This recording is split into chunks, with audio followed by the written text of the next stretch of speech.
So, hi everybody. I'm Roland. I'm one of the anesthesia residents at U of T. Like Dr. Xu said, I came through the undergrad program at U of T. I specialized in LMP and also did a major in neuroscience. I was always very interested in the brain, and through med school, initially thought about things like neurology or neurosurgery, but eventually settled on anesthesia because I'll discuss with you the reasons after, but it's just a really cool specialty where we get to work with people from across different specialties, all kinds of patient populations, and we acquire a unique set of skills, technical skills and critical thinking skills to be able to save a life. And so we'll go through some topics today. I encourage you to put any questions that you have into the chat box as we're talking. We'll take a break around 2 o'clock. And then at the end, we'll leave some time for you to turn on your camera and we can have some chats about, anything that we talked about today, career planning, or just anything COVID related, because I've been involved with that the last couple of months in the ICU. So let's get started. I don't have any conflict of interest so far. No one's paying me to say to sell you any products yet. So I think I want to start with this message. Anesthesiology itself is not very well understood, even by a lot of people in the medical profession. It's a very unique specialty and it's very behind the scenes. Most people know us as the person who puts them off to sleep for surgery, but our role is becoming more and more evident to the public, especially in the heat of the COVID-19 pandemic. So here, this is a picture of me in full PPE in the heat of the first wave as I'm about to go into the operating room. And so you see here, we wear a surgical gown, which is waterproof and bacteria proof and blood proof. And I'm wearing 2 sets of gloves, an N95 mask, a face shield, and then we were wearing goggles at the time, which was super uncomfortable. But the reason we were so dressed up was because we had no idea what the infectious nature of this new pandemic was. And so we were all scared of getting it. At that time, nobody had vaccines.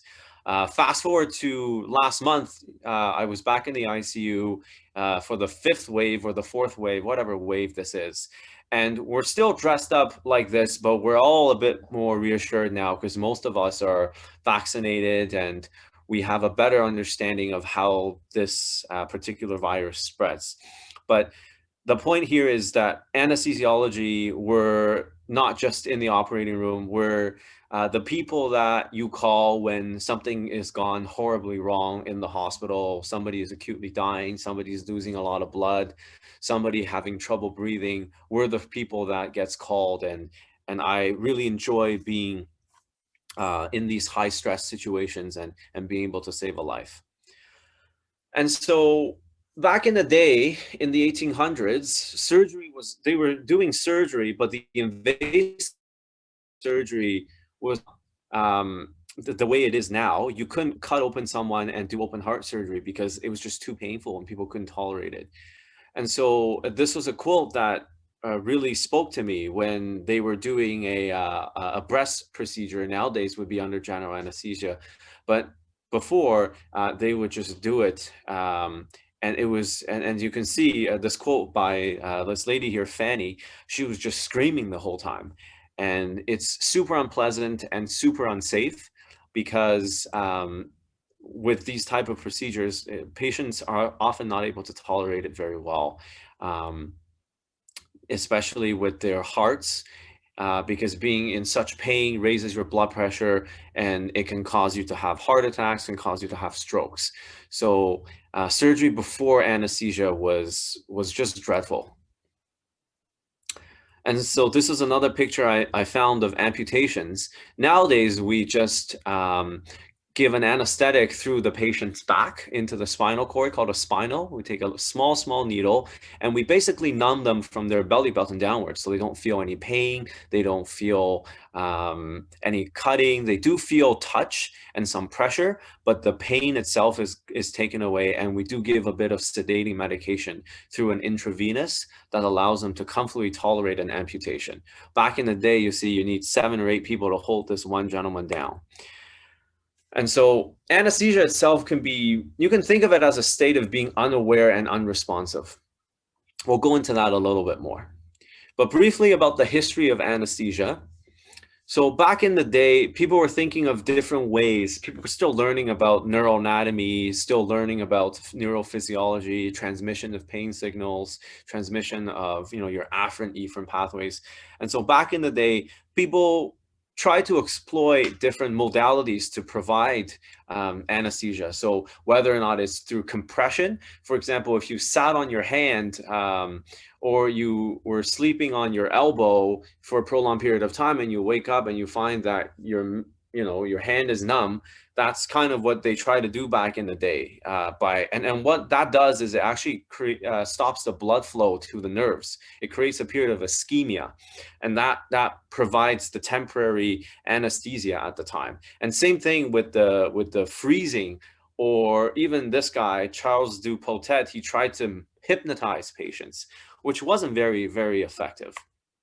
It was not until this guy, William Morton, he was the first to publicly demonstrate the use of anesthesia for a surgical procedure. So in this case, you can see here, this was at the Massachusetts General Hospital in the what is now known as the Ether Dome. So when you go to MGH, you can actually visit this place.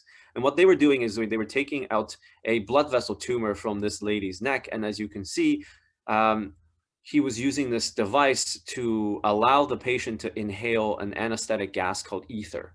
And what he was able to demonstrate that this was at the time safe, the patient didn't die, and they tolerated the procedure well. And so this was the first time that anesthesia was publicly demonstrated. So from this point onwards, we had a huge explosion of research into anesthesia. And now this is what it looks like in the modern day in the anesthetic station and in the operating room. So this person where I sit in the operating room, we always put up a blue drape so that the patient themselves are not looking directly at the site where they're being operated on. The surgeons and the nurses are on this side. And this is your typical anesthesia machine. And so this machine allows us to deliver anesthetic agents. So this yellow canister here contains the anesthetic gas. And you can see there's a circuit here that connects to a breathing tube in the patient. And so that's how we deliver anesthetic gas to patients, is through the breathing tube. And through this, we also deliver oxygen, and we also help remove carbon dioxide from the patient, which will then go into this filter here. And so up here, we have monitors that allow us to keep track of the patient's vital signs, which include their heart rate, their blood pressure, their oxygen saturation, and so on. And here you see the anesthesiologist playing around with the different kind of settings of the machine. And so this is what it looks like in the modern day, contrast to this. And so a little bit about the pathway to become an anesthesiologist. So all anesthesiologists in Canada are physicians. And so you have to finish your bachelor's degree, as many of you will shortly. I know this is a 4th-year class. And then you have to finish 4 years of medical school training, and then at least do 3 to 5 years of training to become an anesthetist. And so there's different people that are able to deliver anesthesia. We have what's known as anesthesiologists, which is what I'm training to be. These are the people that will spend 5 years after their medical school to specialize in anesthesia. The other model in Canada is family practice anesthesia, where they're family physicians who finish their 2 years of family medicine training, and then they do a 3rd year of just anesthesia. A lot of these doctors practice in the rural setting, where there's a shortage of anesthesiologists. And also these doctors will also do emergency care medicine and also sometimes even manage the ICU. So their scope of practice is very, very broad. Um, in the States, we also have nurse anesthetists who are registered nurse who then take on further training to be able to practice anesthesia under the supervision of anesthesiologists. So these family practice anesthesia and anesthesiologists are able to practice independently, and the nurse anesthetists can practice under supervision. So that's briefly the pathway. What do we actually do as anesthesiologists? So I'm going to spend the rest of the talk talking about people like me. So first and foremost, we're perioperative physicians, meaning we take care of patients during their surgical journey. So we see them before the operation to make sure we have optimized all of their medical conditions so that they're as fit as they can for surgery. And then the next part is during the operation where we take care of them, we monitor them, we give an anesthetic, we keep them essentially safe during the procedure while the surgeons are operating on them. We make sure they're not hearing anything, they're not feeling anything, and they're not aware if they're under general anesthesia. And then we also look after them afterwards when they finish surgery in the recovery room. So if they're having pain, they're having nausea, they're having issues with their heart, with their breathing, we're also part of that circle of care as well. In addition to that, there will be crisis in the hospital, whether it's in the operating room or in the emergency department or just on your medical floors where something bad is happening. And we're usually one of the first people they call because of our unique skill set and our knowledge that we can go and help save a life. And also anesthesiologists are very knowledgeable when it comes to pain management. So both in the acute pain, so acute pain is usually surgical pain that comes with surgery. We help manage a lot of these painful procedures afterwards so that we can get them out of hospital quickly. Because, you know, if you're in a lot of pain, you're not breathing as deep, you can start catching infections and things like that. Your bowels don't move well, you're nauseous. And so we help to optimize the patients afterwards as well, so that they can go home as quickly as they can. But also we're heavily involved in management of chronic pain. So people who have had to deal with their pain for many, many, many years, we're involved with managing their pain. So for example, somebody who's had a stroke, and after the stroke they have residual pain in their arms or in their legs, and we would help see them outside of the hospital for managing the pain. And lastly, as with the COVID-19 pandemic, a lot of anesthesiologists have been pulled into the intensive care unit to help manage the patients there, because our skill sets are very similar in terms of being able to save somebody's life who is critically ill. So most of our time is spent sitting down in the operating room. In fact, when you see an anesthesiologist stand up, it means something is wrong. Most of the time we're sitting there doing a crossword puzzle or trying to buy something on Amazon, while at the same time trying to pay attention to the surgery and to what's going on. So we're always aware of what's going on, but we're also sitting down most of the time. A lot of these memes I got from this page called Gaseous Memes on Facebook, but I also made some of these memes myself. So that's a little bit about what we do. The next part, I just want to briefly go over the outline of the talk for today. So we'll talk a bit about what general anesthesia means, and I'll try to paint you a picture of what it feels like to be a patient who goes to the hospital for a surgery. We'll go through that journey. And then we'll talk a little bit, because this is neuroscience, we'll talk a bit about applied brain physiology from the perspective of an anesthesiologist, the things that we care about when a patient is under anesthesia. Then the next part, we'll talk a bit about how the different kinds of anesthetic agents we use interact with the brain. And then we'll probably take a break somewhere between the third and fourth point. And then the last two topics are intraoperative awareness that Dr. Xu alluded to earlier. And I also wanted to talk about this phenomenon called postoperative delirium. Both of these things are common things that worry patients when they are about to have an anesthetic. So I wanted to talk to you guys a little bit about the physiology behind them. And things that we can do to help prevent these complications.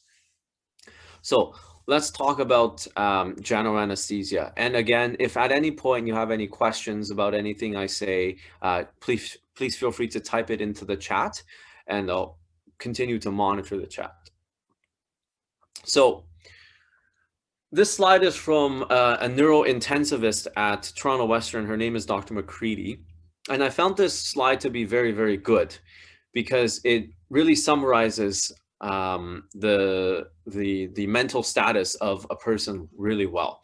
So essentially, most of us, all of us actually here are hopefully aroused and aware. Maybe some of us are starting to fall asleep a little bit after having lunch, but in general, most people, we care about their level of arousal and the actual content of consciousness. So the state of consciousness is regulated by the ascending reticular activating system through the thalamus into the cortex. And in your cortex, that's where you have all the intellectual and the emotional processing, and that's where the thinking happens. And so this is where the awareness happens. And these two things are separate but interconnected systems. So we'll start here. This is kind of the starting point for the rest of the talk. And now, what is general anesthesia? So you can think of general anesthesia as turning a patient into a brick, right? We don't want the patient to remember anything that happens during their surgery. So we want them to be amnestic. This is what amnesia means. We want them to have good pain control so that they're not feeling the incisions and the cutting and all those things. And so that's what analgesia means. And then we want them to be unconscious, right? We don't want them to respond to surgical stimulation. And we don't want them to move as well, because it could be very dangerous for some of the surgeries. The surgeons are operating in very, very, sometimes even under a microscope. They're operating on very delicate structure. So we want the patients, for the most part, to be pretty still. And then lastly, we don't want their bodies to react towards the pain or to the stress of surgery. So we want to attenuate their autonomic responses, mainly their sympathetic nervous system. And so if you imagine before going to a procedure, or even before going to your exam, right, you start to get nervous, you're a bit sweaty, your heart rate is high, your blood pressure is high, you may start to hyperventilate a bit. We want to basically blunt all of those responses in our patients, because all of those things are put further stress on the patient. So we want to make sure that that doesn't happen. So essentially, in summary, general anesthesia, these 5 things: amnesia, analgesia, unconsciousness, immobility, and attenuation of autonomic responses. So how do we get there? Well, the first part of general anesthesia is preparation of the patient, right? We want to make sure that the patient is actually fit for surgery. And then the second part is induction. So induction is kind of, we use the flight analogies a lot. There's a lot of similarities between flying a plane and anesthesia, where the takeoff and the landing are really challenging portions, but in the middle, when you're just flying, a lot of the times we're cruising. So induction you can think of as the takeoff. Maintenance is where we're just cruising along, they're doing the surgery. And emergence is at the end, when the surgeons are finished with the surgery, they've closed up their incisions, and we're about to wake the patient up. And then lastly, afterwards, for several hours or several days, there's the recovery aspect from anesthesia. So initially, as you regain your consciousness, right, the state of being aware, and then eventually your ability to interact with people, and the intellectual and the emotional content comes back. So in terms of the first step, the patient assessment, we always use a short acronym called AMPLE. It just helps us to remember what are the most important things to ask a person if they were to come in, for example, to have emergency surgery. So for example, a lady who comes off the street, who is, you know, at term, pregnant, and the baby's not doing well, and we need to have a C-section immediately. And so the questions I would ask her as she's being rolled into the operating room in her street clothes would be if she had any allergies. That's very important because we don't want them to have a really bad allergic reaction to the medications that we can give them. And it's not just medications, but also other things like latex, which is being used in a lot of medical instruments and equipment. We want to know what kind of medical medications they're on because there can be drug-drug interactions with the anesthetic agents that we give them. We care about their medical history because that impacts how we give our anesthetics.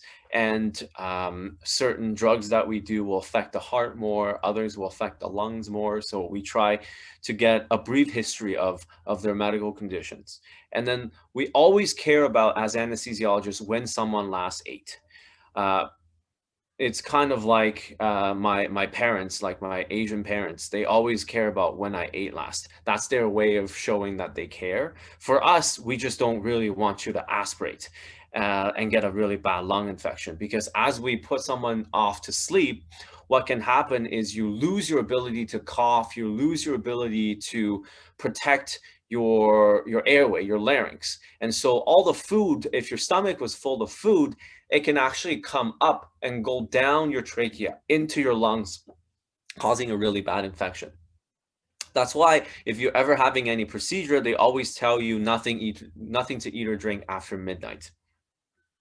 We want you to have an empty stomach so your chance of aspirating is low.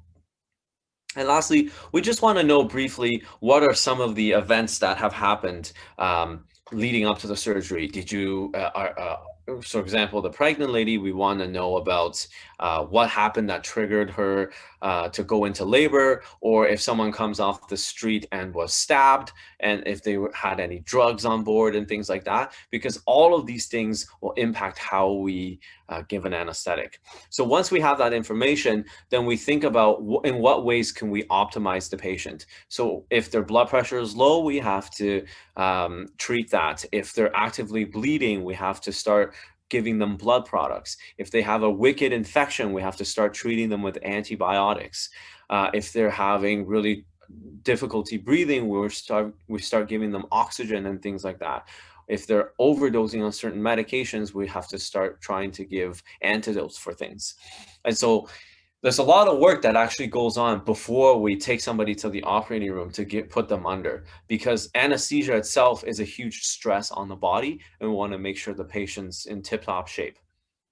And so the next part, before we go into the operating room, you want to make sure your room is set up appropriately. Your monitors, you want to make sure that you have all the necessary tools you can to be able to manage somebody's airway. And what I mean by that is most oftentimes we put a breathing tube into patients so that we can take over their breathing for them during the course of the operation, because with anesthetic on board, a lot of the times patients won't breathe on their own. So we have to breathe for them.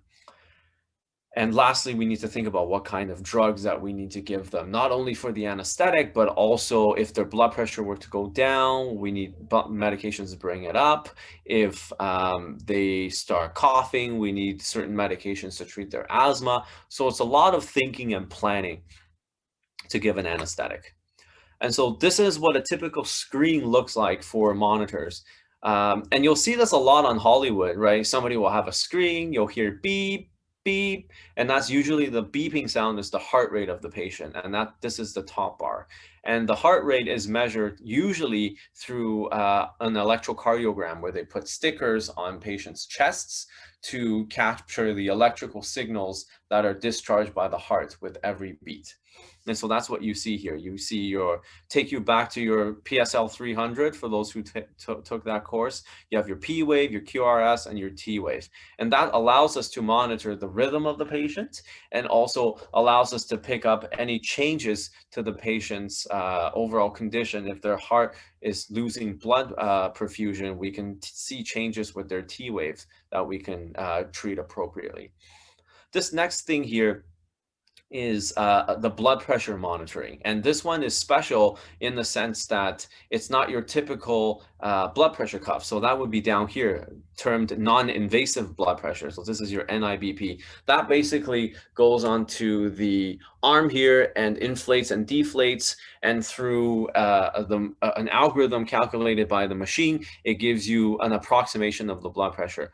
Up here, as you can see, there's a nice waveform with every beat of the heart. So this is something called an arterial line, where it's basically an IV into the artery in your wrist. And that allows us to track a person's blood pressure on a beat-to-beat basis.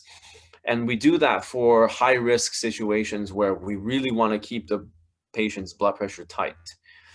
This next thing here, SpO2, is called the oxygen saturation. This is basically how much, from 0 to 100%, how well the hemoglobin in your body is bound to oxygen. And so the higher the number, the better. Most of us sitting in the room right now are between 95 to 100%. And then this down here, the EtCO2, end-tidal CO2, is basically as you're breathing out with every breath, you exhale CO2. So we actually sample that gas, and that gives us a tracing here to allow us to figure out whether or not a patient is breathing too much, too little, or just the right amount. And usually that number is about 40 for most people that are normal, healthy, and breathing on their own. And then we also monitor the temperature of the patient as well. So this is briefly what these different numbers mean on the graph. And that's the way anesthesia monitoring has been for the past 20, 30 years, until recently, where we started to monitor the brain, which we'll get into in a little bit. So in terms of induction, this is the part where we put a patient off to sleep. And so there's two ways to do it. You can either give them medications through an intravenous, which will act very, very quickly. Within about a minute or so after we inject the anesthetic medication, the patient is out. Or if you're unable to get access to an IV, this happens a lot in children because they won't let you really poke them until they're asleep. And so what we do is something called an inhalational induction, where we get them to breathe anesthetic gases through a tight-fitting mask. And over the course of 2 to 3 minutes, as they're breathing, screaming, crying, they're taking in this anesthetic gas, and they eventually lose consciousness. So there's two ways of putting someone off to sleep, with an IV or with anesthetic gases. And in terms of managing their airway, because after you put them asleep, they won't spontaneously breathe. So we have to put something in called the endotracheal tube. So if you can see this picture on the bottom left, this is what an endotracheal tube looks like. It's a long tube, about maybe 30 centimeters long, with the this distal aspect, this pointed end inside the patient's trachea, and this other end is connected to the breathing machine, the ventilator, to allow us to give oxygen and take away CO2, and allows us to provide anesthetic gas through this tube. So in order to put this tube in, we use something called a laryngoscope, which is a metal blade that we put inside the patient's mouth after they've gone to sleep and after we've given them medication to keep them paralyzed temporarily. And so you basically put this blade inside of the mouth and you lift up. And what you will see is this view over here on the top right. So this sort of rainbow-shaped structure, curved-shaped structure, is your epiglottis. That is a flap of tissue that covers the entrance to your trachea, called the vocal cords. This is the opening to your breathing tube, to your windpipe. And so that covers it up when you're eating and drinking, so that fluid and things don't go down the wrong pipe. And so these two white pearly white structures is the vocal cords. So that's the thing that vibrates every time we speak, and it allows us to phonate.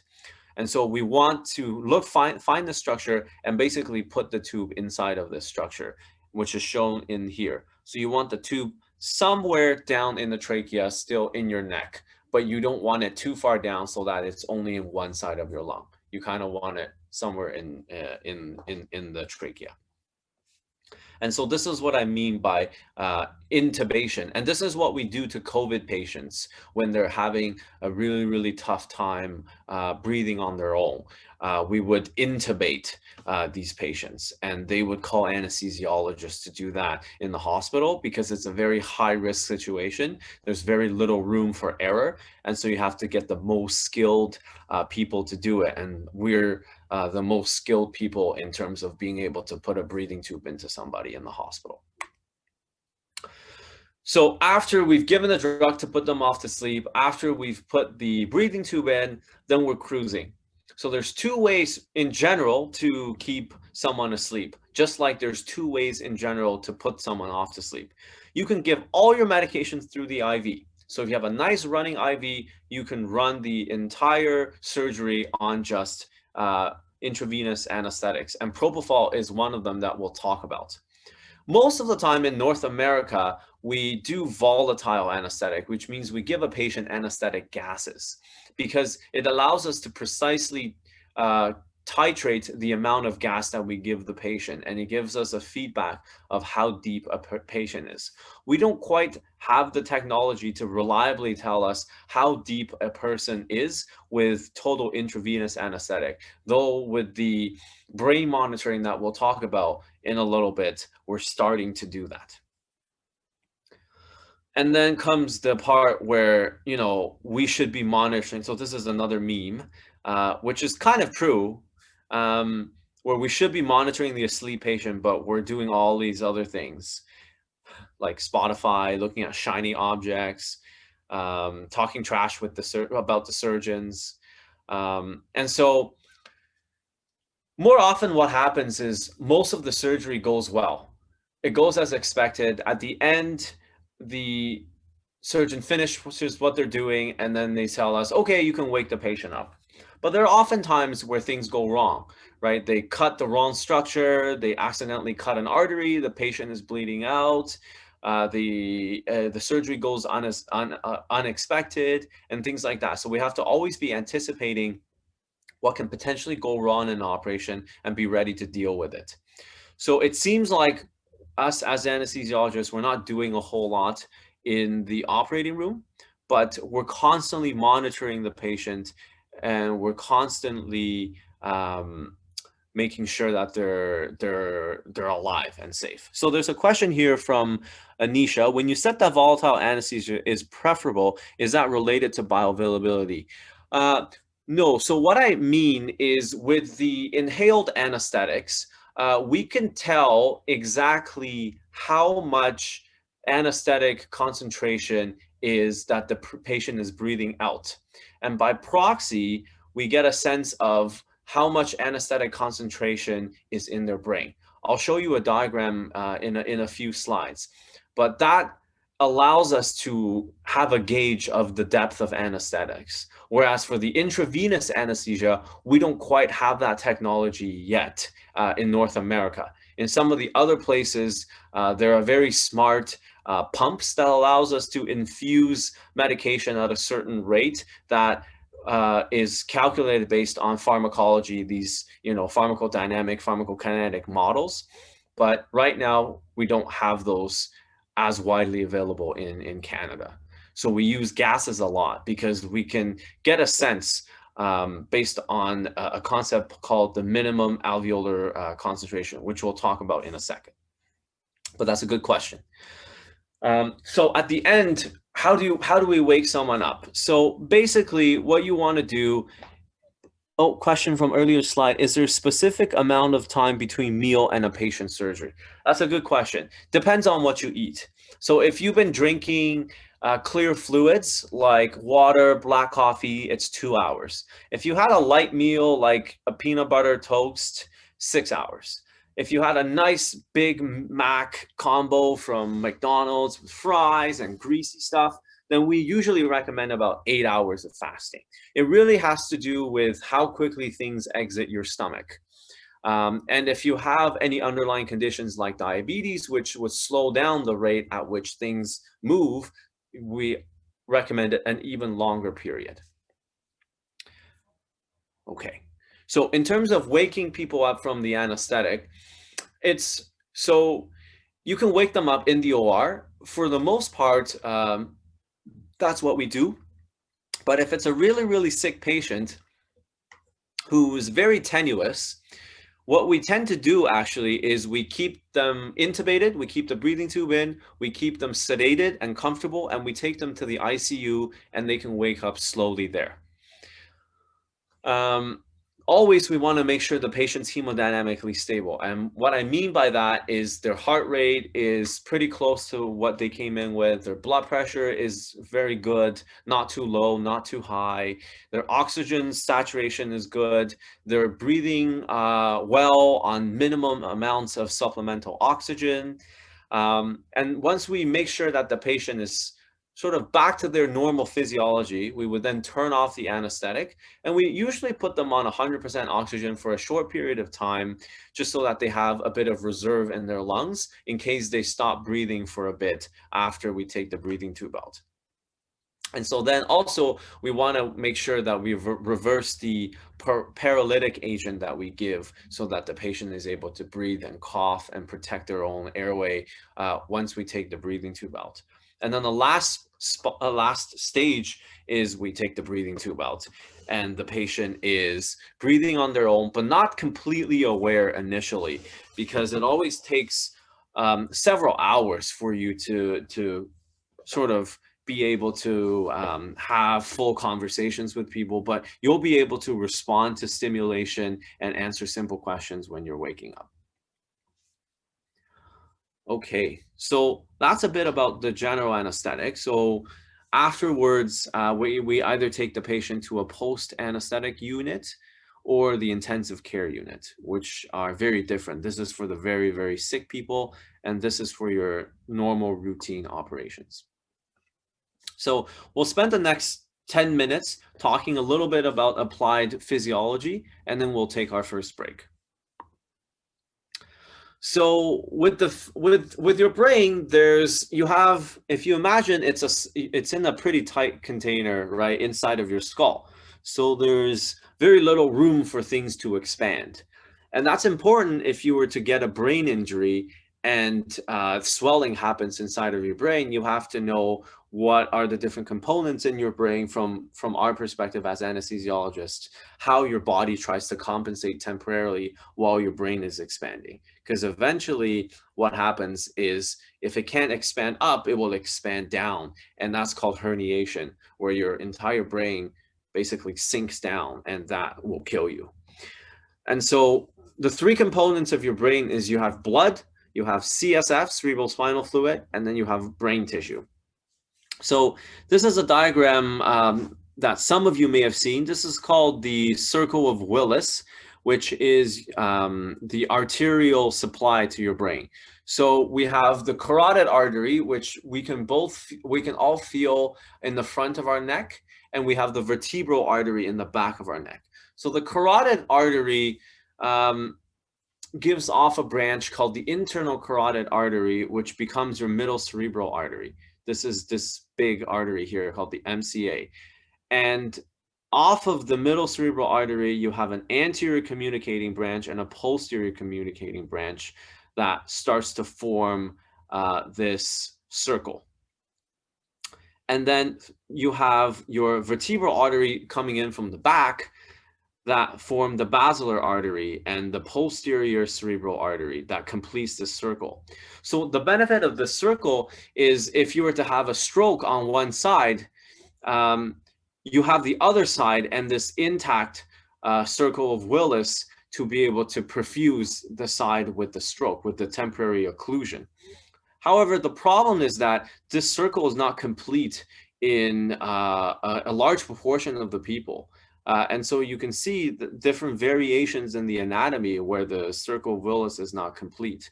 So in the situations like this, if you were to have a stroke on one side, this will not necessarily be able to protect you, and you'll likely have a worse outcome with regards to neurological recovery afterwards. And in terms of the amount of blood that we get to the brain, it's a significant amount. About 15% of your cardiac output goes to the brain, which is quite significant given that your brain doesn't weigh very much, but it's highly, highly metabolic. And it controls many of the vital functions like breathing and blood pressure. So that's the arterial aspect. You have your carotid arteries and your vertebral arteries that deliver blood to the brain. And then you have the veins that drain the blood from the brain. So you have these superficial and deep cortical veins that drain into these large sinuses. And these sinuses are basically formed near the interface between the scalp and the brain. And so these sinuses drain ultimately into your jugular vein. And so the jugular vein is just right beside your carotid artery, just to the outside of it. And so that's how we get blood flow back from the brain into the rest of the body. And then we have the cerebral spinal fluid, which, as you know, provides a cushioning effect of the brain. So when you're moving around, your brain is not sort of banging against your skull. It provides a bit of cushioning. And it also provides a way for nutrients to diffuse across. And it also provides a way for certain metabolic actions. And so approximately in most adults, we have only about 150 milliliters of cerebral spinal fluid. And it basically comes from the blood. The CSF is basically filtered blood that eventually circulates around and gets absorbed into the venous system back into the heart.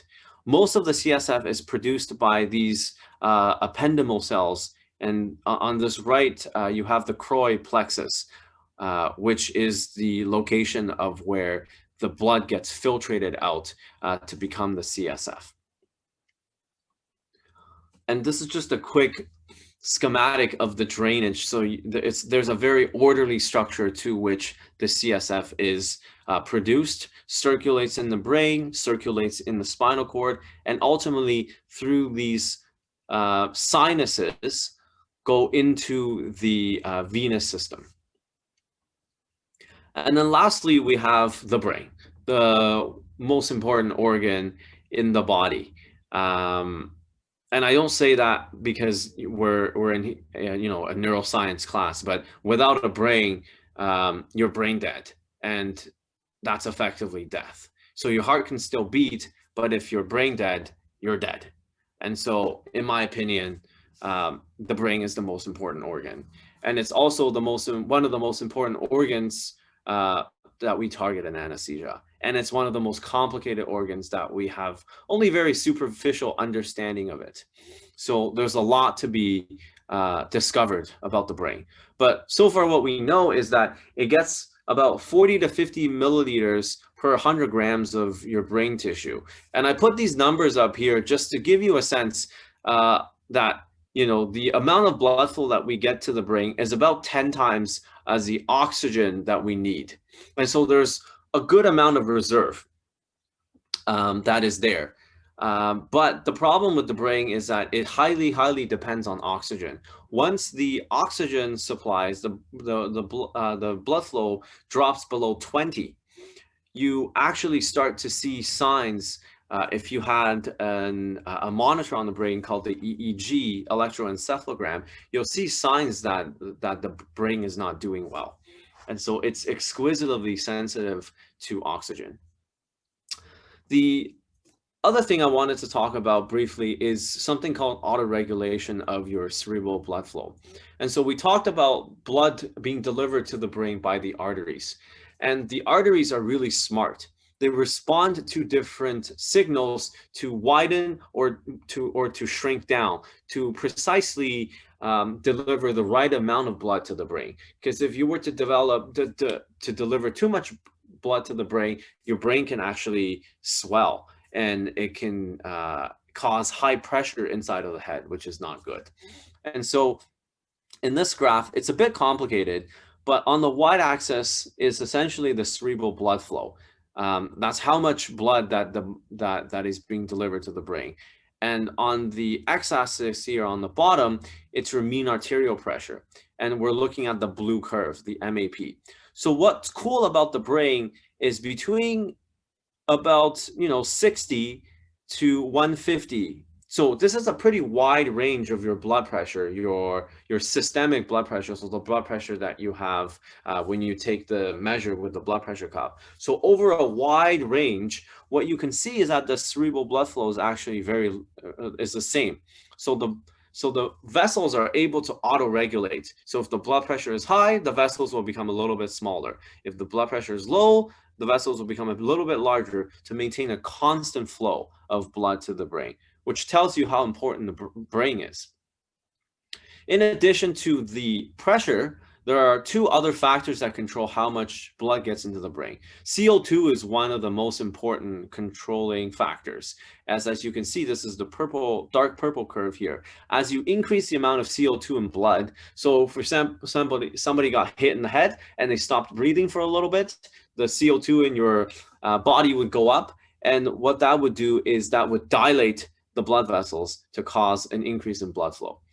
And then the last one is the oxygen. And oxygen is pretty cool because you can see the CO2 is pretty linear, but the oxygen itself is pretty cool in the sense that the level of oxygen, if you look up here, has to go pretty low for the brain to want more blood flow.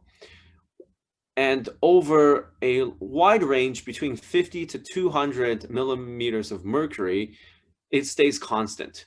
So it's kind of similar to the blood pressure. There's a large range where things are very, very constant. And then towards the extreme ends is where we start to see things happen.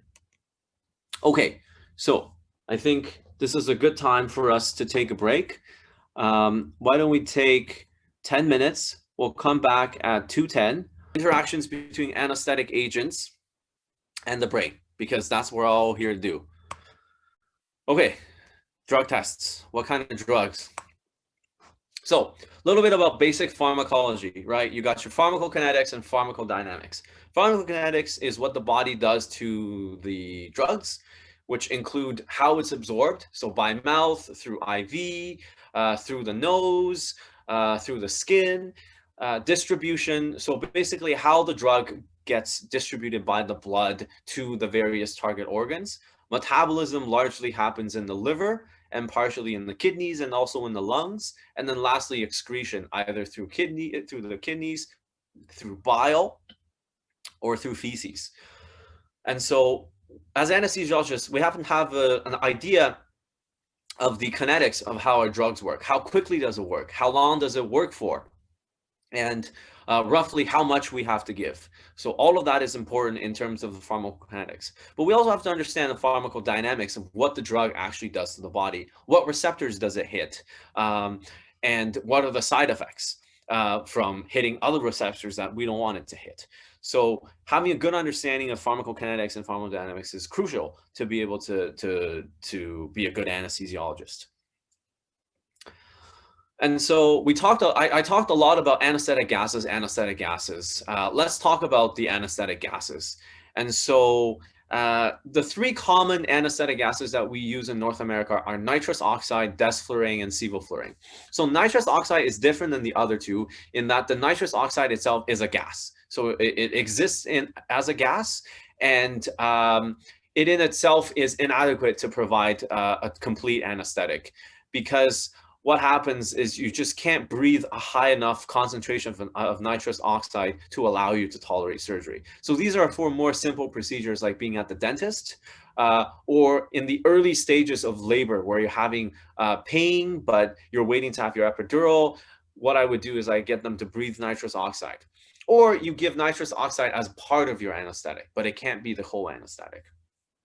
Whereas these other two volatile agents called desflurane and sevoflurane, they're they're the complete anesthetic. You can basically maintain someone on one of these agents. And they're called volatile anesthetics because they have a very high propensity to escape from a liquid form to a gas form. So these two agents come in a liquid bottle that then gets vaporized into the anesthetic machine, carried through the circuit and into the patient. And so this is a brief diagram of how that works. So the pathway that we need to get ultimately is into the brain, right? That's where the site of action we think of the anesthetics are. So it has to go from the machine to the breathing circuit, to the endotracheal tube, into the lungs, into the pulmonary circulation, into the systemic circulation, and ultimately into the brain. So it's quite a long path for the anesthetic gas to get from here to here.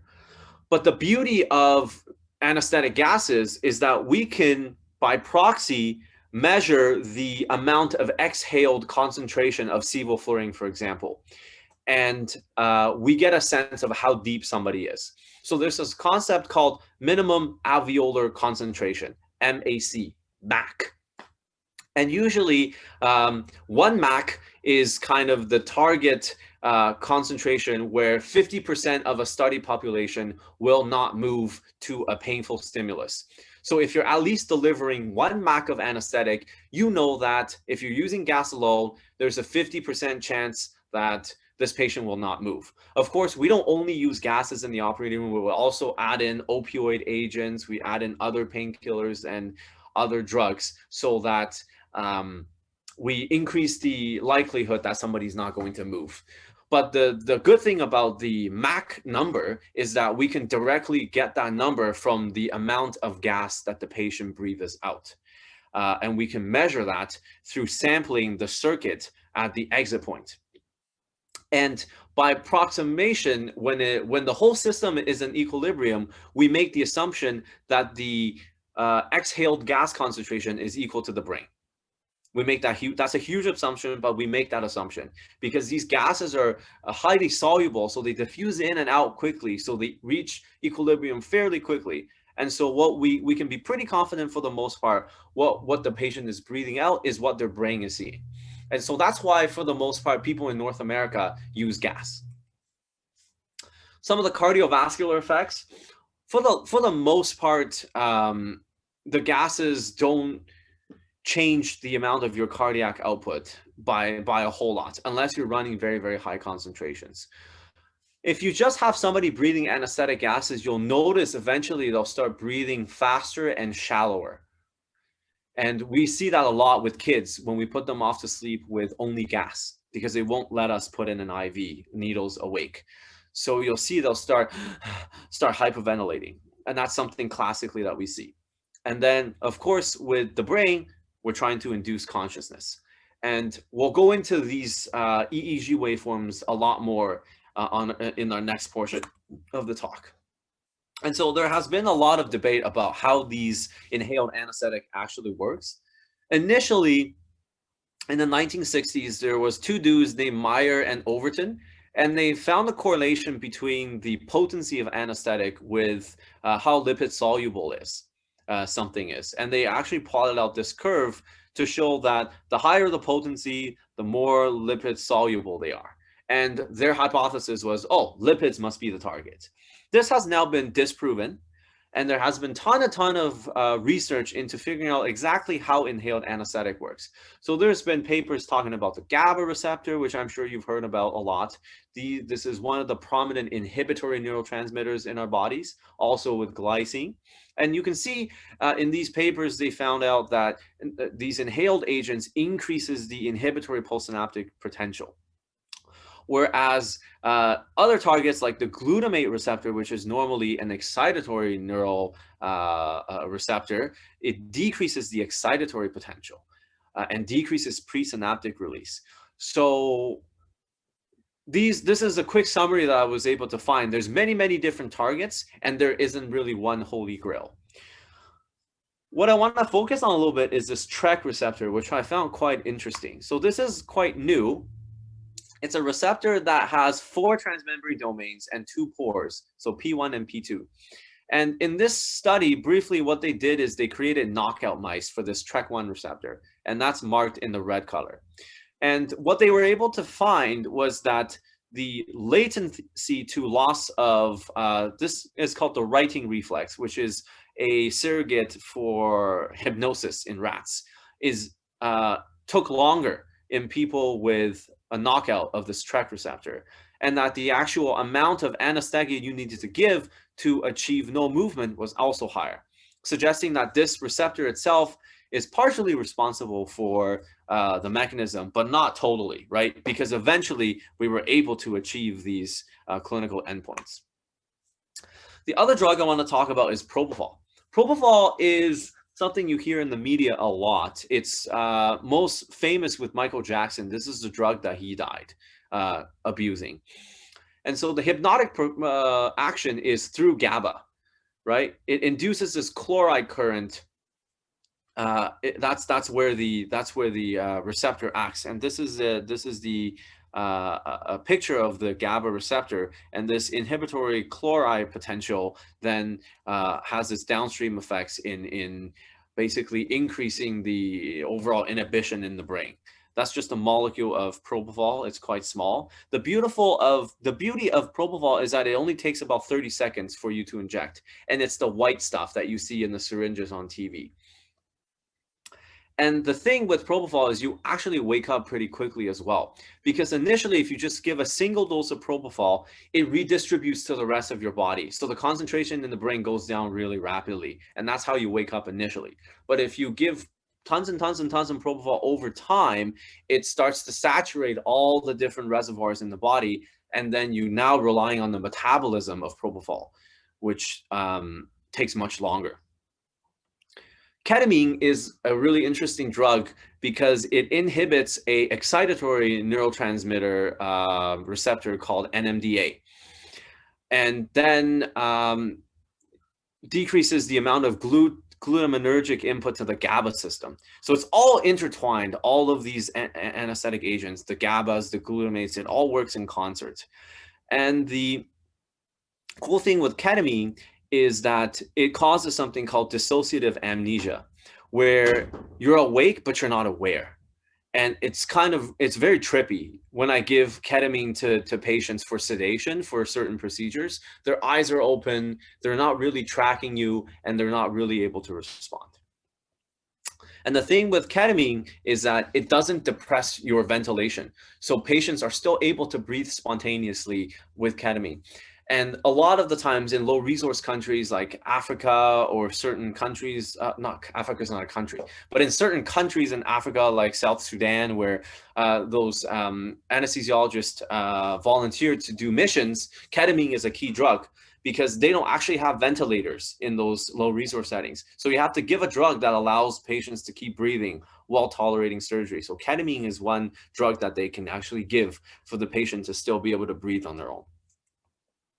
Dexmed Automating is a new drug that's come in the last 5-10 years. That's like the hottest kid on the block.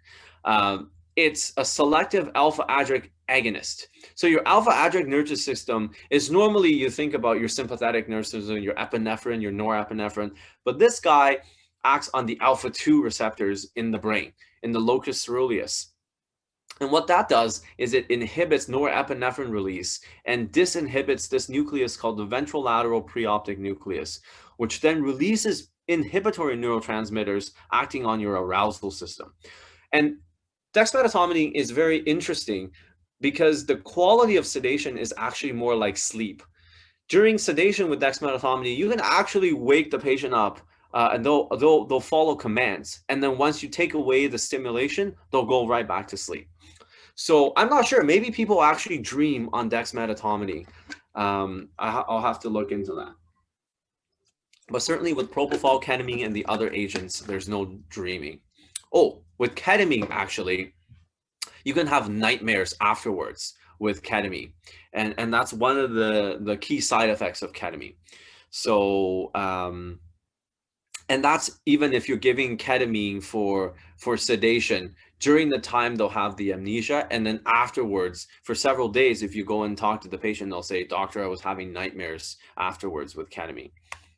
So I'm always cognizant when I give that medication. The one thing I want to talk about briefly is the interaction of the anesthetic agents on the cerebral metabolic rate. So the cerebral metabolic rate is how much oxygen it needs to, what the metabolism of the brain is, essentially. And so on the left, you have your anesthetic gases, and on the right, you have all of these different IV anesthetic agents. And what you can see, the blue is the cerebral metabolic rate, and the orange is the cerebral blood flow. And you can see all of these agents, except for maybe ketamine, decreases the amount of cerebral metabolic rate. It makes sense, right? Anesthetics induce consciousness. It induces a state where your brain is working less. It makes sense. However, the interesting thing is with a lot of these anesthetic gases, especially the older gases like halothane and enflurane, which we're not using anymore, it actually increases your cerebral blood flow, which doesn't quite make sense. If your brain's metabolism is down, you should probably decrease the blood flow as well, because you don't need the supply of nutrients. And that, for the most part, happens with IV anesthetic agents. And so there was a question about, do we do anything different for neurosurgery versus other surgery? In a lot of neurosurgery, we actually favor IV anesthetic agents because of this profile, because of this parallel decrease in the metabolic rate and the blood flow. Because if you imagine, if these things go in opposite directions, and increasing the blood flow can actually increase the amount of pressure in the brain. And so that can make it hard for the surgeons to see if your brain is distended, swollen, they have less room to operate. So a lot of the times we actually just use intravenous agents for neurosurgery. Okay, so that's basically all the physiology and the pharmacology. Let's talk about intraoperative awareness. So I made this meme myself. A lot of the times in the OR, the surgeon will say, anesthesia, patient's moving, they're awake. And we know that that's not true because a lot of movement is just spinal reflexes, right? You can have brain dead patients still moving their arms, arching their backs. But we want to actually make sure that they're not awake. So how do we actually do that? So in terms of awareness, it's basically when someone becomes conscious during a procedure under general anesthesia, and then is able to tell you about it afterwards. So the incidence overall is 1 in 15 to 40,000, but 1 in 10,000 in certain high-risk procedures. So like cardiac surgery, a trauma patient, or a patient incoming for an emergency C-section. In these high-risk patients, what ends up happening is that they're so sick that oftentimes we can't give them high enough dose of anesthetic, which puts them at higher risk of awareness. And it's potentially distressing, right? It can lead to post-traumatic stress disorder, and it's a very, very traumatizing experience. So we try our best to make sure this doesn't happen. So we saw this before. This is your traditional anesthesia monitoring. What I wanted to introduce you guys to is something called intraoperative EEG, which is a way for us to gauge the anesthetic depth. And for a long time, we've known that as we increase the anesthetic depth, the waveforms change, right? Initially, when you're really awake and or just sort of lightly going into anesthesia, you have these predominantly alpha beta waves. And eventually, as you increase the depth, you have other waves that will come in. And then eventually you'll just have a flat line, no brain activity, which we call isoelectric. So here's actually a better graph of that. So basically, to differentiate the waves, you just figure out the frequency at which these waves are going. So if they're going at greater than 12 hertz, these are beta waves. Between 8 and 12 is alpha, 4 and 8 is theta, less than 4 is delta. And so when I look at the raw EEG intraoperatively, I can see, okay, the patient is predominantly beta, alpha, or are they theta, delta? Because we want them to be predominantly theta and delta. And this experiment on the right shows as you increase the concentration of isoflurane, which is one of the anesthetic gases, you get a change in the waveform from predominantly a beta and alpha to predominantly delta and theta. And eventually high enough, we achieve a state of what's called burst suppression, where you have bursts of electrical activity followed by flatline. We want to avoid that. That's too deep. And so how we monitor this is with different kinds of proprietary technology that I have no idea how it works. But essentially, it's 3 electrodes on the forehead. This specific brand is called Entropy from General Electric, and it's the one that I'm most familiar with, so that's the one I'll talk about. But there's other ones from other companies like Masimo or BIS. And so what it is, it's a one-channel EEG, frontal EEG, and it also measures the the muscle twitching as well of your forehead. So if somebody's having pain or they're awake, like you and I right now, we're kind of moving our eyebrows, twitching our forehead. So that's an additional thing that they use in their algorithm. And so they have 2 numbers, the response and the state entropy. The response entropy is a much more faster feedback number. It has less delay, and it incorporates a lot more of the muscle movement, whereas the state entropy incorporates a lot more of the EEG. And so through a proprietary algorithm, they look at this raw EEG waveform, which some of us are now training ourselves to read instead of just relying on this number. But they take that number, they put it into an algorithm, and then they spit out a number. And normally, in this particular module, between 60 and 40 is sort of where you clinically want for most anesthetics. Higher than that, they're light, and deeper than that, they're too deep. And so this is what it looks like on my screen. You'll notice this entropy module. So what we see is we'll see the raw EEG curve and these 2 numbers, in addition to all the other monitoring that we normally would have. And so does that actually make a difference? Is there evidence for it? And so initially, this was one of the papers done where they compared the RE and the SE with the BIS. So BIS is just another algorithm that spits out a similar number as this. But this is essentially the depth of anesthesia, they call it, quote, quote, depth of anesthesia. And basically, in this case, what they wanted to show was time 0 is at the time when they gave the anesthesia drugs, how long it would took for these numbers to go down. And you can see that there's patients awake, you give the drug, you wait a little bit, and then these numbers actually go down. So there's a temporal correlation to these numbers with the effect. And then as the patient's waking up here, right now at time 0, you see these numbers starting to trend up, and then once they open their eyes, the numbers go back up. So there's some sort of temporal correlation here, but that's not really good enough for most people to believe. So they have to do random controlled trials. In this study, they looked at high-risk population. So remember, we talked about people having C-sections, people having cardiac surgery, trauma patients, but here they also have a lot of these comorbid diseases, which make it harder for us to give them enough anesthetic to keep them asleep and alive at the same time, because they're so frail. For example, you see things like conditions like aortic stenosis, pulmonary hypertension, which are very, very serious illnesses that put them at very high risk of having instability in the OR. And what they found in this high risk group was that whether or not, so the BIS group is using the depth of anesthesia monitoring, and then the ETAC group is just using your end-tidal anesthetic concentration. So remember, when we sampled the end-tidal for the gases, we get a sense of their depth. So that's our traditional way of gauging depth. That there was no difference in the outcome between primary awareness, possible awareness, or even post-op distressing events. So in this study, with about 3,000 people in each arm, there was no difference.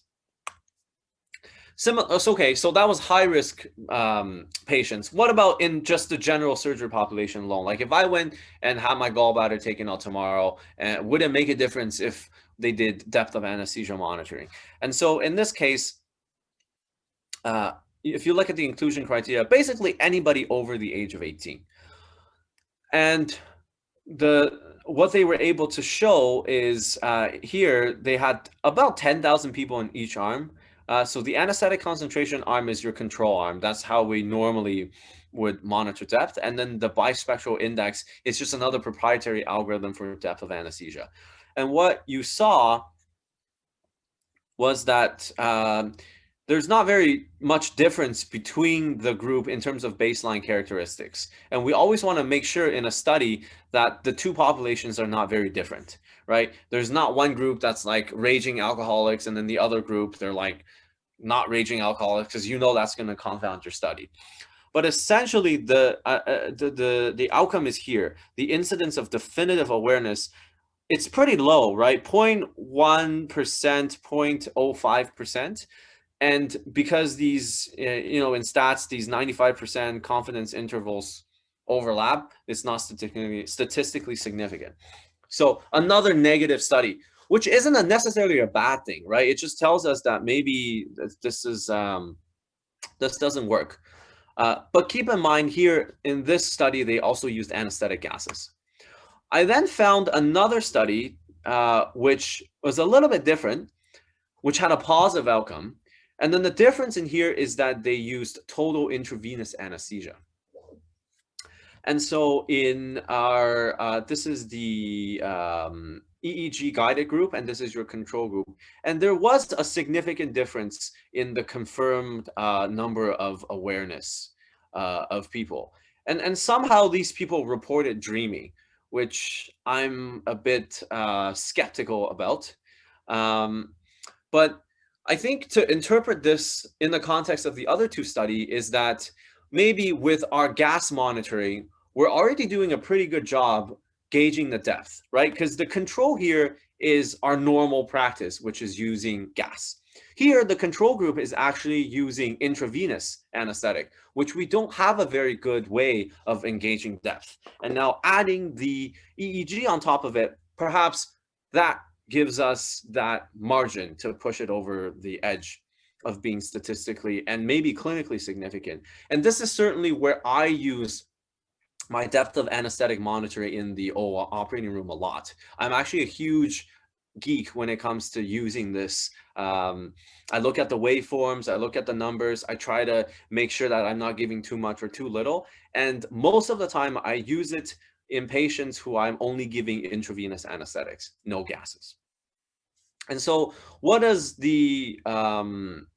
what do some of the large societies of anesthesia across the world think about this? Well, for the most part, people, there's no strong recommendation for or against, essentially. It's kind of use as you will, and use to the best of your knowledge. Like, you should be trained to use this monitor. And especially if you're running intravenous anesthetic, it's probably a good idea to use it. There's really no harm to it. Okay, so that's intraoperative awareness with EEG. The flip side is postoperative delirium. And the question is, if we give them too much anesthetic, does that increase the risk of delirium? And that's interesting. So this is a pretty cool meme where this person came in and face painted another face onto their forehead. And this is like the trippiest thing you can see coming out of anesthesia. I would have freaked out. So delirium basically is a disturbance in your attention and in your awareness, right? This is the official DSM-5 definition, where you have fluctuating levels of attention, there's some deficit in your cognition, whether it's memory or language, and it cannot be explained by some other kind of disease, right? The delirium is a diagnosis of exclusion. You have to exclude alcohol withdrawal, opioid toxicity, infection, and all those things to diagnose delirium. And postoperative delirium is specifically talking about this attention deficit that happens immediately in the postoperative period. So they can be hyperactive, right? Hypoactive, or mixed. So it's not just someone that's kind of like out, or not someone who's like trying to jump off the bed. It could be a mixed picture. And it has negative associations with hospital stay, functional decline, and increases mortality. So it's a very important outcome that we're trying to avoid because it has lots of downstream consequences that we don't like. And so quickly, how do we assess for it? There's this thing called the confusion assessment method, where you look for four things. Is their change in mental status acute and fluctuating? Are they inattentive? So when you're talking to them, are they like able to focus? And one thing we do is we get them to count backwards from 100. And if they're able to do that, that means that they're able to maintain some sort of attention. Disorganized thinking, when they're talking to you, are they like telling you what it like, are they being straightforward, like a straight line thinking, or are they kind of going tangential all over the place? And lastly, are they in and out of consciousness? So delirium requires you to have 1, 2, and 3 or 4. And there's lots of risk factors, right? Both the patient factors and as well as things that happen in the operating room that put them at high risk. A lot of these is pretty like it makes sense. Like if you can't see or hear well going into the operating room, coming out of anesthetic, you're going to be hella confused, right? Same thing if you're already going in delirious, you're going to come out pretty delirious. And so we try the best that we can to optimize these intraoperative factors. We make sure we treat the pain, we make sure the patient's well hydrated, we correct any electrolyte imbalances, we make sure that their bladders are empty, and we avoid certain high-risk medications. And the overall incidence of delirium is pretty high if you look across different surgeries. Between 10 and 50% of the people will come out a bit delirious. And that has poor outcomes on their functional status, ability to get out of the hospital, and all sorts of things. So it's really, really important that we find ways to prevent it. And so back to the EEG. So we were talking about,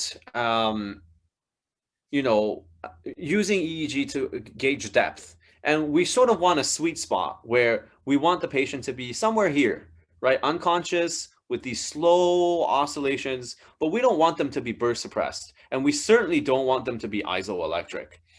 And what happens what I started doing recently is now I put these electrodes on people's head when they're awake.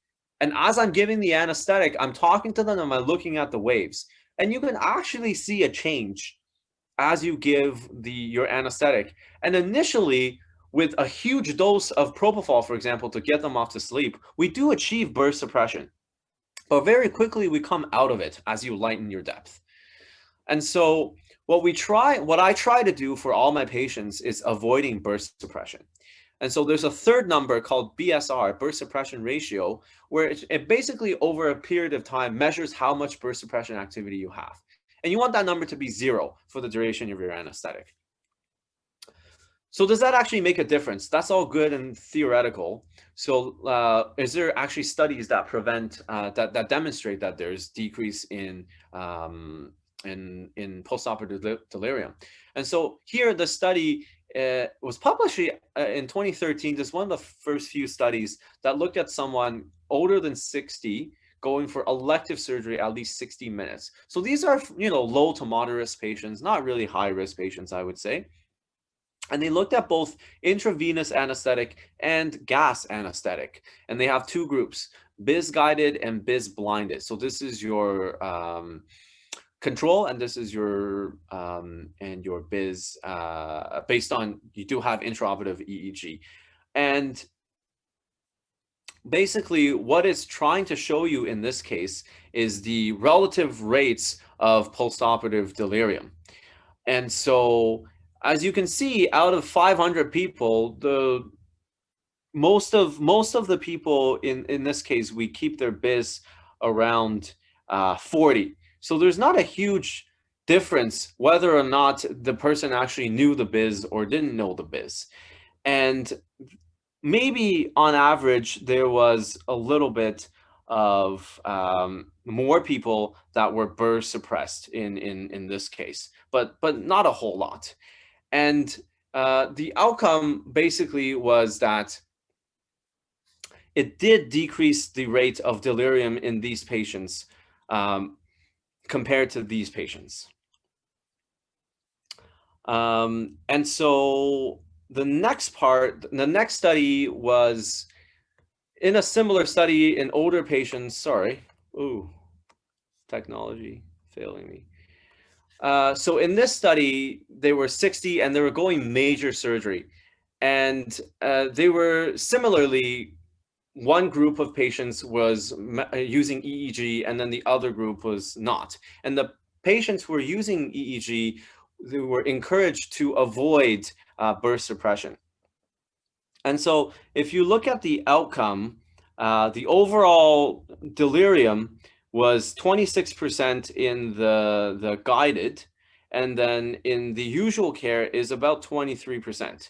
So that's not significant in this case. So this was a negative study.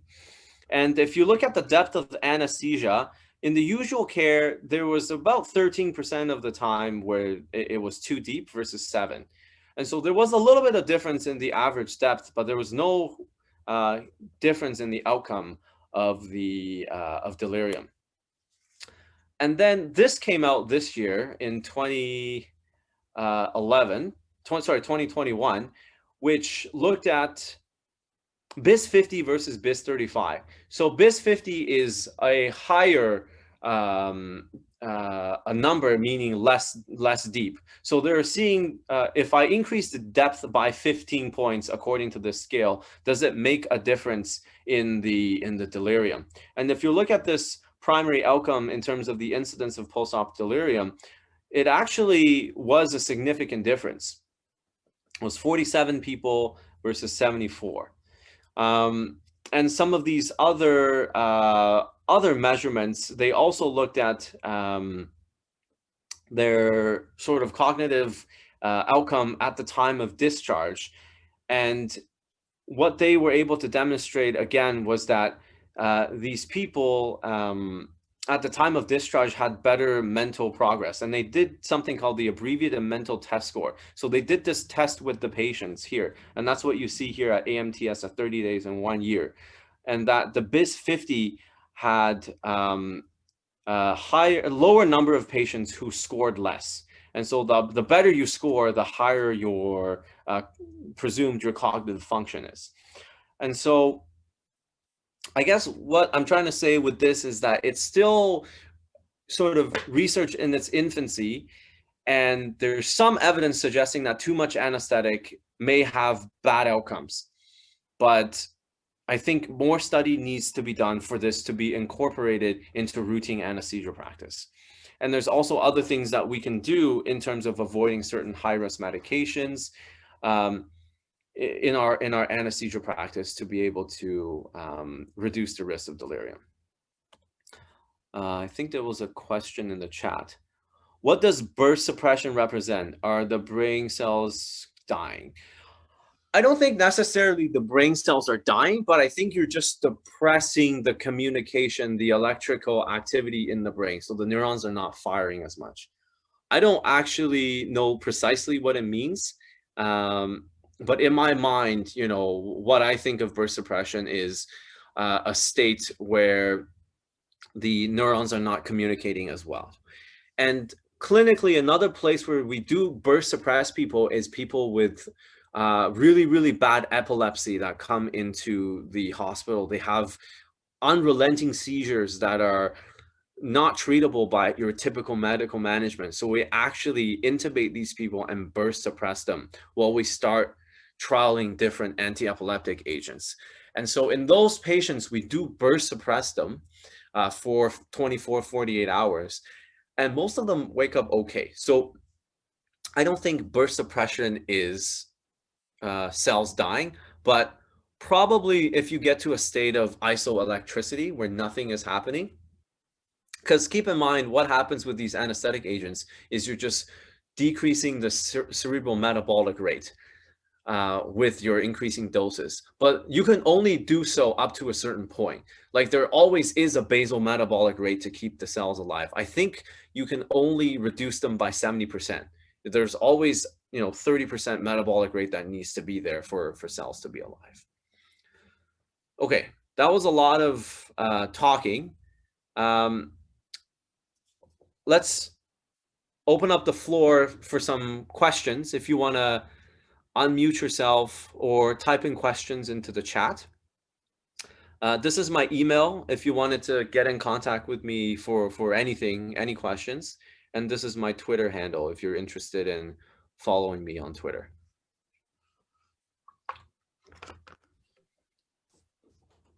All right. Thanks for a very interesting, very clinically oriented, but also like basic science grounded talk. I know that there were a lot of questions during the break, and I really enjoyed seeing that. Any other questions that any of you have? If not, perhaps I could ask you a question. And I think that this is a question that I'm asking everyone, including the students in this course. So, you're a clinician, and you're and on the way to being like board certified anesthesiologist. That's all great. Is that all you want to do, or is there something that's next? So what's next for you, and how are you thinking about your longer term plans? That's a good question. So for me personally, I enjoy teaching, I enjoy education, and I enjoy being in an environment with learners. So my ultimate goal is to work at one of these downtown hospitals and be part of the university so that I could be more involved with teaching both, the undergraduate students at U of T, also the medical students and residents. So my goal after my residency is to do a fellowship in regional anesthesia, which focuses on using ultrasounds and needles to target certain nerves so that we can avoid giving people general anesthetics and hopefully, less delirium and all that. So that involves one more year of training on top of the 5 years of residency that I'm going through. I'm currently in year 4 or 5. And then afterwards, I think, I'm always interested in taking up leadership roles within departments, within hospitals. So those are things that I'm looking out for as well. But ultimately, I think I do enjoy the clinical practice of anesthesia, but also enjoy teaching. So I think being able to teach and share my knowledge of anesthesia, my passion for the specialty, was something that'll keep me going for a long time. Okay, great.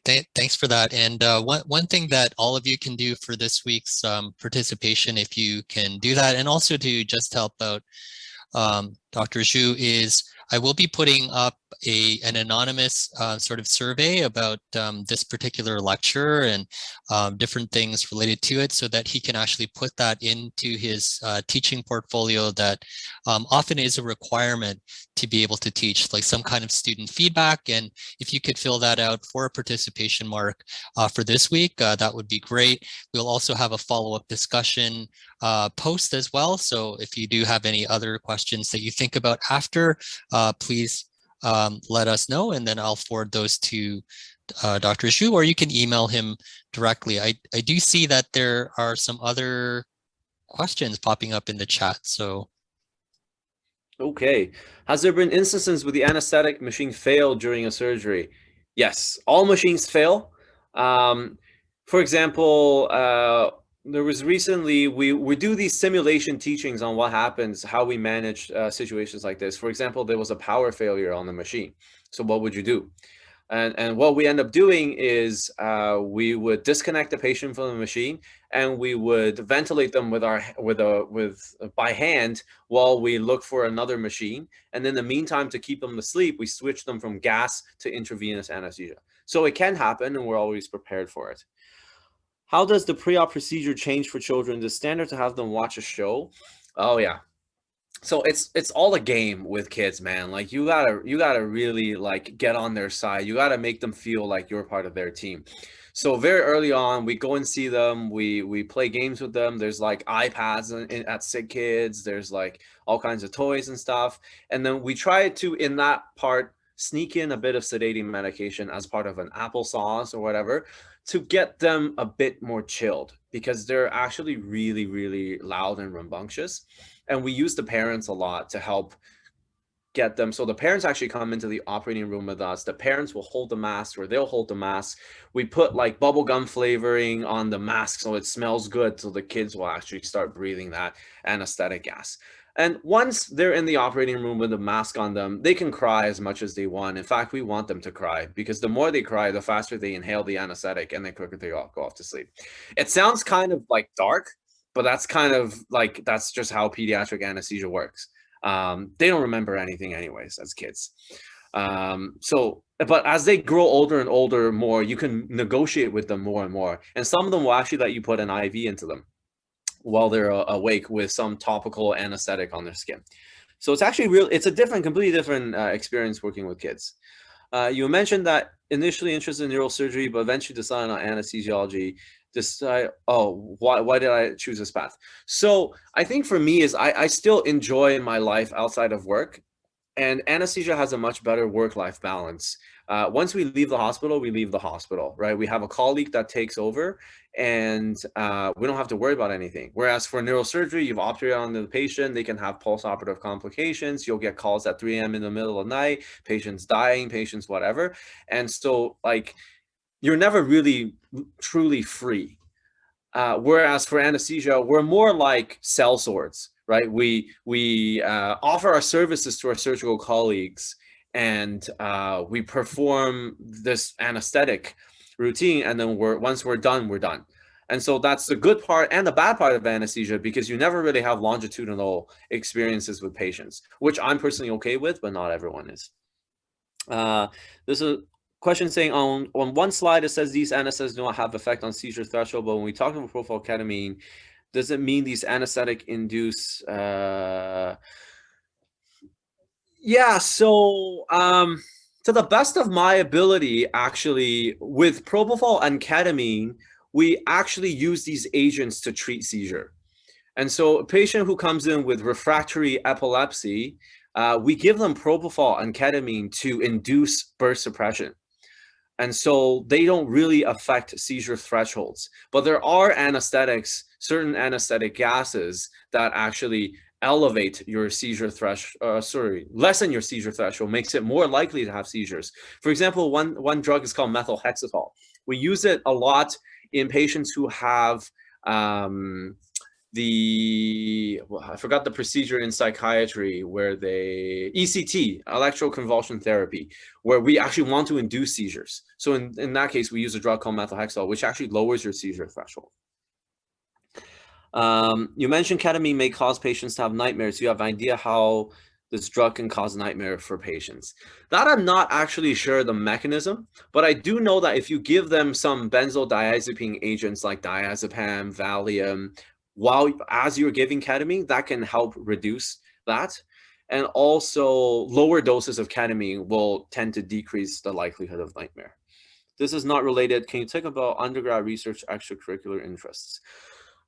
So briefly about my undergrad extracurricular, I played violin. So I was part of the Hart House Chamber Strings.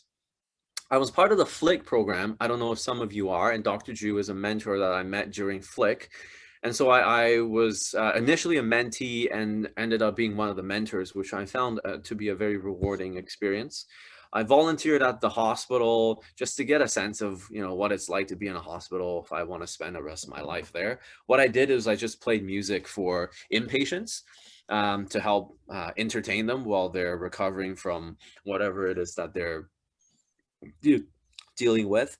What pursued me to pursue medicine, I think really was just sort of, at that time, I didn't really know anything else. Like, I wasn't very informed on life. But looking back, like, there was definitely a lot more options for me as a life sci undergrad student, especially nowadays with tech. Like, there's, stuff like coding, which is something that I wish I learned, because there's there's a lot of professional schools like pharmacy, physiotherapy, occupational therapy, like a lot of these things that I got exposed to after I became a med student, that I was like, wow, there's like all these paths that are possible that I didn't really know about. And so I think I just stumbled into medicine because for me, when I was in the undergraduate mentality, it was either med school or research. But certainly there's a lot more to that. And ultimately with anesthesiology, I think I just enjoy the way they think in this field, and I enjoy acquiring technical skills to be able to save a life. Do you guys have procedures for people who might have phobias to anesthetics? I think we're doing a lot of VR, like virtual reality, augmented reality, especially for kids and for people who are afraid of the operating room experience, to kind of prime them as to what's going to happen. So there's like 3D glasses where you can look and it'll take you through what that looks like. So that's actually something that we're starting to develop. How common is it for people to never wake up from anesthesia? Extremely rare. Unless you die, most people wake up. Or you've had a catastrophic stroke intra-op, and it's possible you don't wake up from that. Or you went into the operation room so sick that despite everything we do, you don't make it. But from the anesthetic itself, extremely unlikely. Most of the time, it has to do with the surgery or the patient's underlying condition.